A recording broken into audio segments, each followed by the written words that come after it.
Oh, 4 months ago, U.S. Navy SEAL, Special Warfare Operator, Second Class, Nathan Gage Ingram died in a night mission off the coast of Somalia.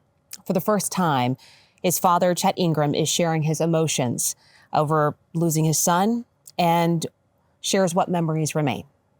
Chet, thank you so much for joining me today. Thank you for having me. First and foremost, how are you feeling? How are you doing today? I'm good. I'm strong. Yeah. 4 months can go by in a blink. Just indescribable. There's words sometimes just can't explain what it is. We try to, and it's just, you just keep wanting to go, and then you have to keep the person you're talking to interested. And because you're talking about SEALs, they stay interested, and you just stay there talking about it for hours. So, Yeah. But we're a part of something that we have planned as far as Gage, hopefully getting this foundation built. We're going to be working on that this summer and through the fall, have that up and running. But yeah, that's where we are so far. You've done a lot in 4 months. My grief is staying busy, and I've stayed very busy. No doubt, an incredible dad. What was Gage like as a little kid? How did he blossom into this American hero? Gage was always a very active child. You know how the kids are when they're little, right? It's either 1,000 miles or asleep as far as speed is concerned. He was that kid, right? Very adventurous. Gage could get in trouble just as easy as he could do something good, right? It was natural to him. And when it came to sports, he excelled in everything. He was the little guy. He was the little guy. But he wasn't going to let that hold him back. You know, and that's evidence of where he's at right now. He learned how to set goals and achieve them. Goals that maybe some people would sit there and think unachievable. I mean, when I said this is what Gage is going to do, I was giving advice over and over again about you. We understand only about 15 to 20% make that. And I said, that's what I understand. It's not going to stop us from trying, right? And I say us, you know, we've all immersed ourselves in Gage's life going forward because it was foreign to us all, but we were all fans of the military and the Navy SEALs, and we'd watched it before that. And to think that Gage even had a remote chance, right, of getting into that. But as we went and watched and did, we just all sat back in awe. And then called me the day after the final day of Hell Week, and that was an upsetting day. It was so proud, but it was upsetting because the kid who called me after being awake for a week and turns out broke both his legs during Hell Week, called me, and he sounded like he was in 4th grade to tell me he had achieved the biggest milestone ever. And I said, boy, go get some sleep. Gage wasn't a huge, massive individual. Like I said, he was short all his life, and then he just sprouted, and then lifting like all military guys would, this, that, and the other. But it's your mindset that gets you through that. It's the big guys try out, and some make it, some don't. But one thing that's been evidence to me is over these last 4 months and meeting so many of his brothers, it's your ability to think, rationalize, make right decisions, and your sense of brotherhood and loyalty to your friends and family. And that's what gets you through. That's what got Gage through. So when he said, I'm secured, I'm done, it was just, where do we go from here? Right? What's the next thing we do? And it's just impossible to think what it was. And as a result of this, you can always put a silver lining around anything. Of course, we don't like the outcome at all. But Gage was saved. He won that. So, cut that one. I can do that over. No, this is that thing where I just, it's healthy to do it. You back up on it, right? But what I was wanting to say is he achieved so much, and you'd think, what was the next thing? Well, he beat us to Jesus. So.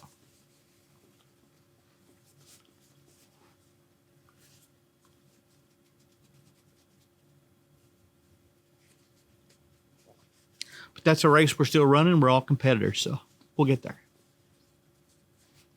Absolutely.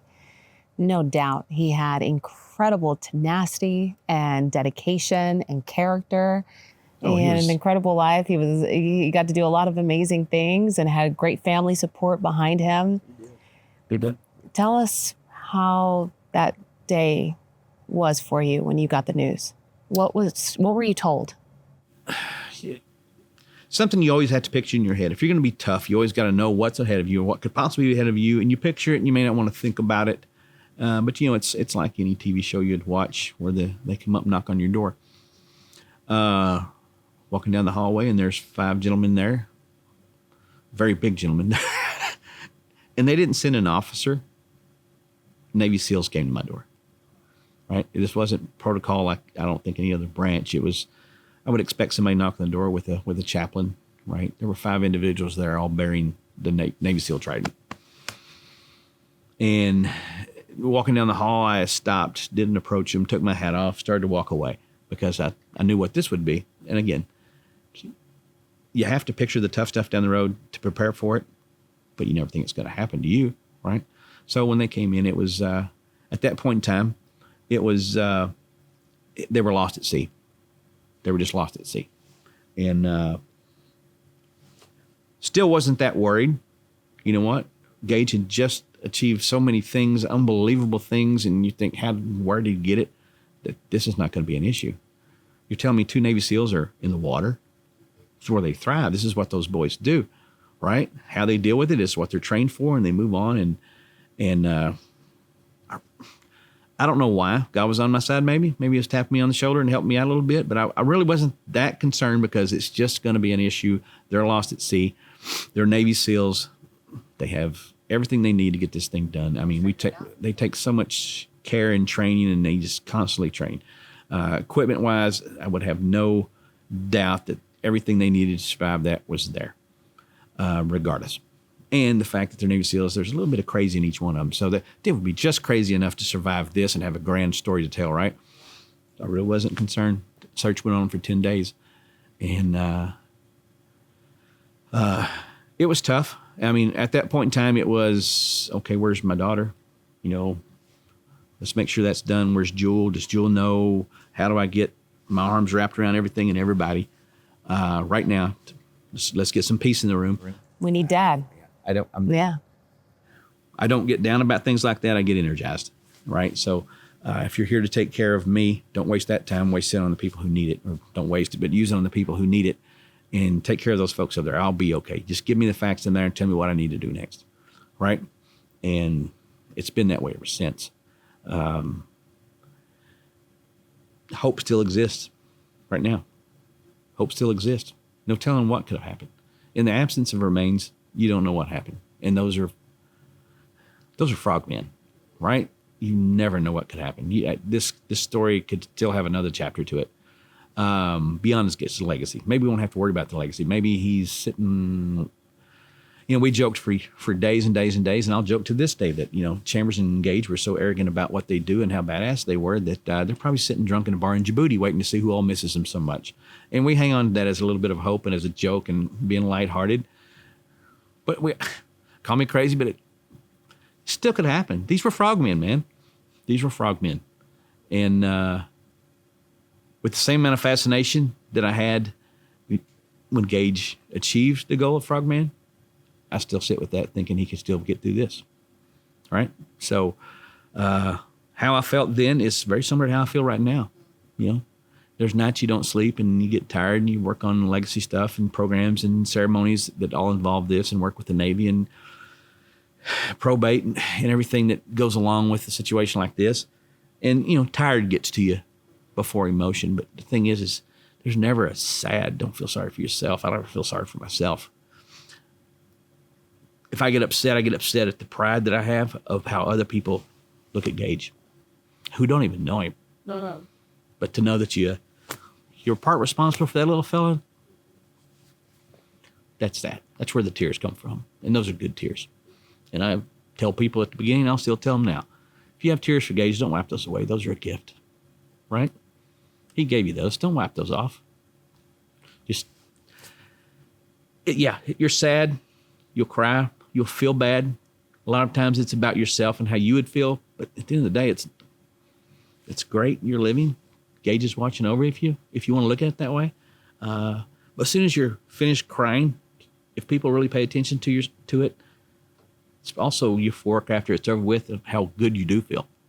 You got that out of you. But they never found Gage or Chris Chambers. Is that correct? They have not been recovered yet to date. Which leaves this an open-ended story. Do you feel any different about anything? Has anything changed from what you were told in the beginning to how things are now in the investigation? I'm not going to comment on the investigation out of respect, and I apologize, but I don't feel it's right for me to comment on that because part of the investigation is still going on. And there's going to be tons of speculation, and believe me, conspiracy theories and whatnot just float all around me all the time in the circle of man talk. And you can hear them all, and you can see them all, and do them all, and I know the right people. I've met the right people. The right people are very supportive of what we're doing. Pretty good judge of character. I can read somebody pretty good coming in the room, and when it comes out, it comes out, right? I'm not going to speculate that anybody did anything wrong, right? A decision was made to go, and as it was phrased to me by a top official, it's the job. And like I said earlier, we know what we signed up for. Not looking for wrongdoing, but I would pray that if their wrongdoing was found or that it was an egregious wrongdoing, I wouldn't think that's the case. I would hate to think politics was involved in any of it, right? But that's part of the speculation, the conspiracy guys. I've got other things to worry about, right? Again, there's no big problems in the world, and I'm not going to make that one of them. So down the road, who knows what's going to come of this? The most we can hope for is that, well, we know we can't change the past, but if anything bad did happen or something in error occurred, hopefully those investigations will help the next family or prevent another issue from happening. But I'm not gonna hold a grudge against anybody. So it's pretty much all I can really say about any of that because there's still ongoing investigation, and I'm just gonna leave it right there if that's okay. Speaking of families, have you connected with the family of Chris Chambers, who also passed away that day? Yes. The Chambers family, very nice family. He was from East Coast. He was a swimmer. He was a college swimmer. Heck of a frogman. He was there 10 years. And, I don't feel like I can even remotely begin to do justice to his legacy or his history. I know what I was told. I've met both his parents. I met Mikhail, his wife, and his daughter, Kennedy. Beautiful people. We've all prayed together. We've all lifted each other up during all of this, and hope we can maintain that relationship going forward. But yeah, I know this interview is about Gage, but the same amount of attention as a veteran Chambers deserves. And he deserves every bit of it. He's got a heck of a reputation in the teams. You were talking earlier about just the community, the military family community that has really embraced you during these past few months and probably even before that, but just even more so in these times of grief. Can you share with us it is Military Appreciation Month, and I think sometimes we forget so much to appreciate the families that are either living on base or off base that are supporting our military men and women that are out. Super incredible. There are foundations out there that we found about through this. Navy SEAL Foundation. Everything they've done for my family since the minute anything happened, right, is something that I always thought, being from West Texas, that I will find a way to pay you back. It took very little time for me to realize there is no way I could ever pay you back. There's no way. Navy SEAL Foundation, I can't say enough about them. They support you beyond what you would ever think you could ever have. And it's not just you, and it's not just Gage's mom and myself and my daughter and Jewel and her family. It's not us. They supported our entire family, brothers, sisters, aunts, uncles, grandparents. And it was just a matter of fact. It wasn't like we were begging for it. It's a matter of fact. This is what we do. You're part of the family, and get your butt in the car type of deal, SEAL Family Foundation is another one in Coronado. Support us so much. I told you about the boat race we did in Gage's honor. That was the SEAL Family Foundation who did that. We had such a great time. It was a fun time. It took pressure off us at a time when we needed pressure off of us. It helped us focus on maybe what we could do going forward. They're a foundation, and we got to see their efforts, and maybe we can replicate their efforts, assist their efforts, change, or do something different with their support. The Gold Star Family program that they each support, right? Incredible. You're not just left out there to be on an island by yourself after this is all over with, and all of a sudden Gage, or your child or whoever would be fades away. That's not their goal. Their 100% goal is to keep that person alive in memory, right? I just can't say enough about him. You just have to, if you ever get a chance to read, attend a function or anything to that effect, please go see it. And you're still going to see the surface of what they do, but talk to the people who actually do it. They're 100% folk. You can't imagine somebody whose job is to sit there and make you feel needed, wanted, and cherished and honored because of what you've given up through your gold star status. And, well, like I said, one day I hope to pay him back. I'll never be able to, but I can commit my life to trying to make other people's lives better. My family, I believe, will do the same thing. It's all the veterans that deserve our respect, every one of them. What they've given to our country, what they've given of themselves, what their families have given up. It's just incredible. I've seen myself in this situation so many times, and I've seen others before me, and I'm starting to reflect back now and, wow, this is what really they were going through. I wish I'd have been there more for them.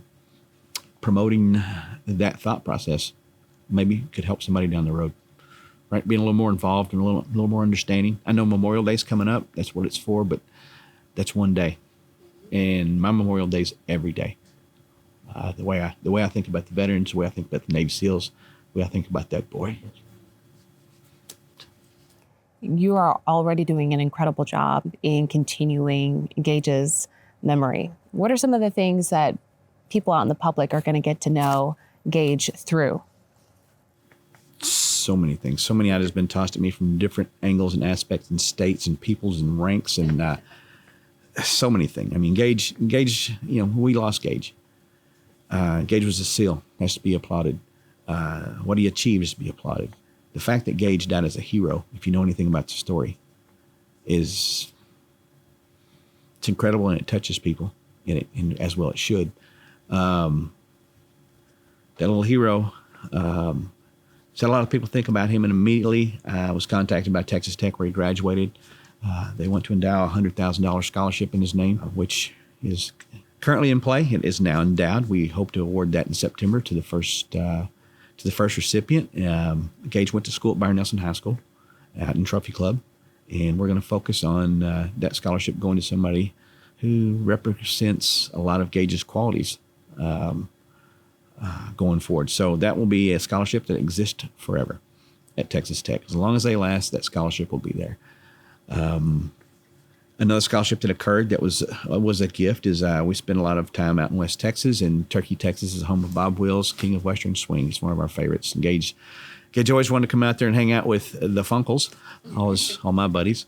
And having been there so many years, they recognized this year they've always had a Bob Wills Queen in their parade. This year they have a Bob Wills King, and the scholarship goes to a recipient of that school in the 3-county area. And I was honored to be able to go out there 2 or 3 weeks ago when we had the Bob Wills Festival last weekend in April and present the first scholarship named in Gage's honor. It was the SO2 Nathan Gage Ingram Scholarship. So was able to present that to a very deserving individual, fantastic family. I got to talk to them about Gage in great detail for our first public speaking appearance, and I think I did okay.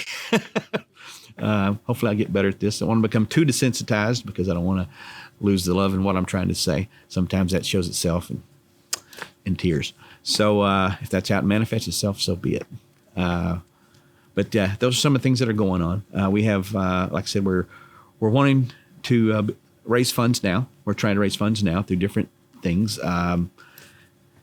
Urtnowski, or Urt as they call it, URT, is a T-shirt company out of San Diego who honors Navy Special Warfare Fallen.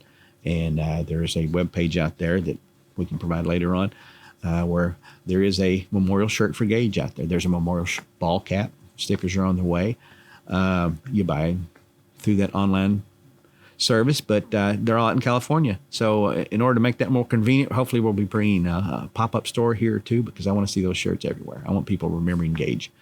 As I was talking to Jewel, I said, the funds will help, that come off of that will help fund Gage's legacy by allowing us to build this foundation.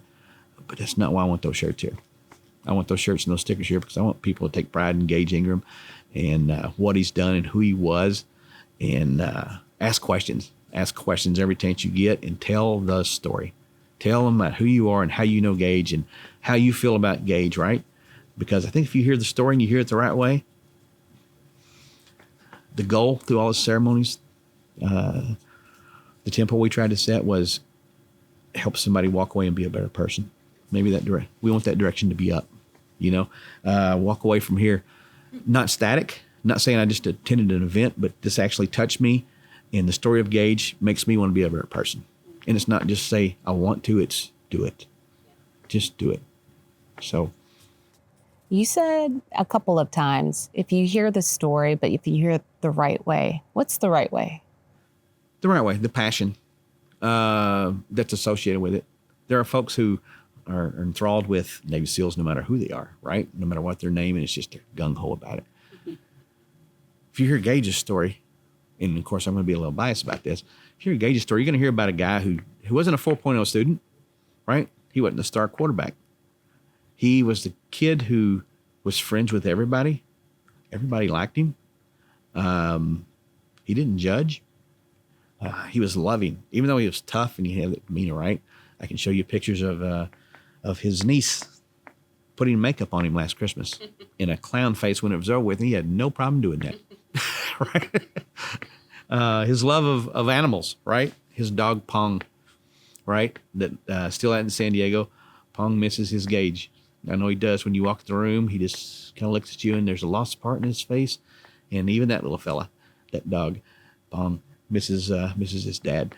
And so to answer your question, telling the story the right way and all the details, the good stuff, not the tough boy stuff. It's just who he was as a human being, right? Who he turned out to be, super incredible. And he's a hero at the end of the story. I mean, what makes for a better story? He was a hero at the end, but he's such a good person all the way through the book, right? That's what I mean by that. Chet, thank you so much for the time today. I have one last question for you. Is just you're a father who's lost a son. You are someone who is still waiting on an impending investigation. You're also trying to build a legacy. And this has all been a turn of events in less than half of a year. When you see the waving flag, the United States of America, what emotions come to mind now after everything you've been through? It's the same emotion before any of this occurred. I've always been a proud American. I'm a patriot. My family's a patriot. They're all patriots. Sorry. It's changed some. The pictures I see when I look at the flag have changed, of course. There's certain reflections in it that didn't always exist, didn't have to. Yes, it has a different meaning, but it's exactly the same meaning as it was before. One thing that makes it a little different for me now is I'm not wiping away Gage's tear. It's a gift. One thing I always wanted to know is I always told Gage, hey, I don't care where you're at in the world. I'm your dad. I'll come get you. Just tell me where you are. Going through all of this, one of the things I continually ask for, what are the coordinates of the incident? What are the coordinates? As a tough dad, I'm going to get a Ranger bass boat, jump off the coast of Somalia. I'm going to go get you myself, boy, because that's what I told you I would do, right? That's what a father does. Yeah, that you can think that in the background. And if somebody offered me the opportunity right now, I'm in that boat. I don't care. I'm heading that way. I will die doing what I said I would do for that boy. I got the coordinates off his death certificate. Haven't always been a big tattoo fan, but I got one tattoo.